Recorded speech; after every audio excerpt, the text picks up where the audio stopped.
Você sabia que há um contraste e um paralelo entre o sepulcro de Sara e o sepulcro vazio de Cristo?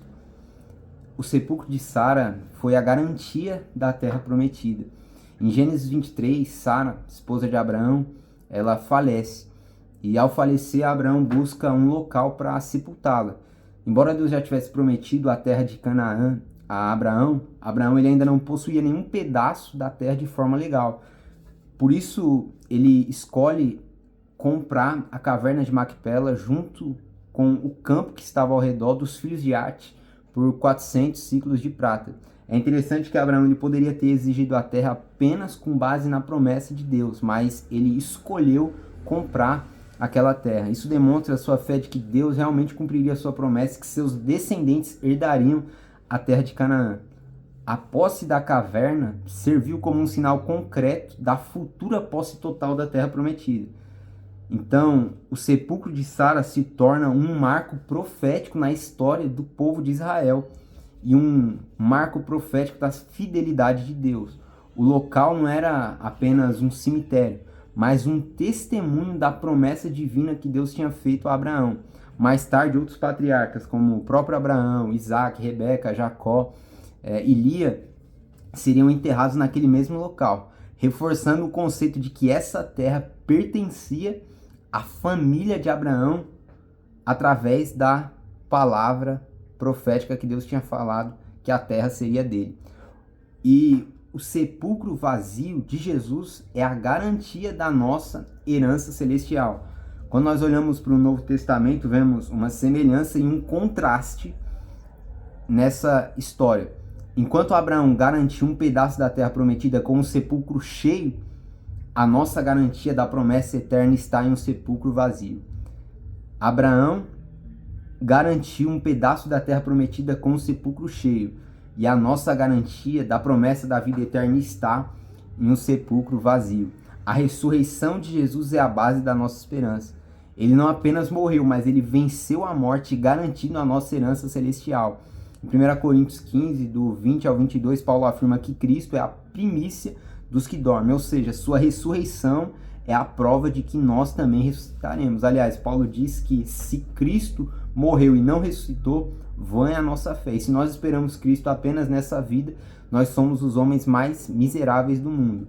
O túmulo de Jesus, diferente do de Sara, não foi comprado como posse eterna, pois ele não permaneceu lá. José de Arimateia emprestou seu túmulo novo para o corpo de Jesus, mas o Senhor só precisou dele por 3 dias. Isso simboliza que a nossa herança não está em uma terra temporária, mas a nossa herança está na vida eterna, pois Cristo garantiu isso ressuscitando dentre os mortos. Então, olha os contrastes que há. O sepulcro de Sara em Macpela estava em Canaã, na terra prometida. O sepulcro de Jesus, vazio, estava em Jerusalém, perto do Gólgota. O propósito do sepulcro de Sara era a garantia da posse da terra. E o sepulcro vazio de Jesus é a garantia da nossa vida eterna. O estado do túmulo de Sara está ocupado, está cheio. Tem Sara, tem Abraão. Agora, o túmulo de Jesus está vazio, não tem nada lá. Aliás, quando foram buscar o corpo de Jesus, um dos anjos falou: por que vocês procuram entre os mortos aquele que vivo está? A forma de aquisição em relação a Sara, ao túmulo de Sara, foi comprado por dinheiro. Agora o túmulo de Jesus foi emprestado, mas vencido pela ressurreição. O túmulo de Sara simboliza a posse parcial da promessa. Agora o símbolo do túmulo de Jesus fala do cumprimento total da nossa promessa eterna.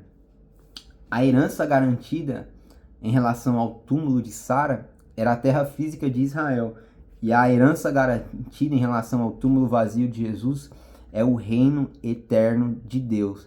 Então, a herança que Cristo nos garante é muito superior. O sepulcro de Abraão garantiu um pedaço da herança terrena da promessa, mas Jesus, ao vencer a morte, garantiu algo muito maior, a herança eterna no reino de Deus. Em Hebreus 11, a Bíblia diz que os patriarcas não estavam apenas esperando a Canaã terrena, mas eles esperavam por uma pátria superior que é a celestial. A Bíblia diz que Abraão peregrinou na terra da promessa, esperando a terra cujo arquiteto e construtor é Deus. Então, por mais que Abraão ele tinha consciência de que aquela Canaã terrena era apenas uma sombra da Canaã, da Jerusalém celestial. Jesus, ele conquistou a vitória sobre a morte. Jesus, ele garantiu a nossa ressurreição futura. E Jesus, através da sua morte e ressurreição, ele nos deu um reino eterno, não apenas uma terra física. Então, concluindo aqui, a nossa garantia está no túmulo vazio. O sepulcro de Macpela foi um marco da fidelidade de Deus na história de Israel. Mas o sepulcro vazio de Cristo é a maior garantia da fidelidade de Deus para com o seu povo, para com a sua igreja. Se Abraão teve um túmulo cheio como símbolo da futura terra de Canaã, nós temos um túmulo vazio como prova de que a nossa posse no céu é muito superior. Isso significa que enquanto os patriarcas esperavam por uma terra, nós já temos a certeza da nossa herança eterna, porque Cristo ressuscitou. Então nós podemos dizer, como disse o apóstolo Pedro em 1 Pedro 1, do 3 ao 4, bendito seja o Deus e Pai de nosso Senhor Jesus Cristo, que segundo a sua muita misericórdia nos regenerou para uma viva esperança, mediante a ressurreição de Jesus Cristo dentre os mortos, para uma herança incorruptível, sem mácula, imarcessível, reservada nos céus para vós outros. Que Deus em Cristo te abençoe.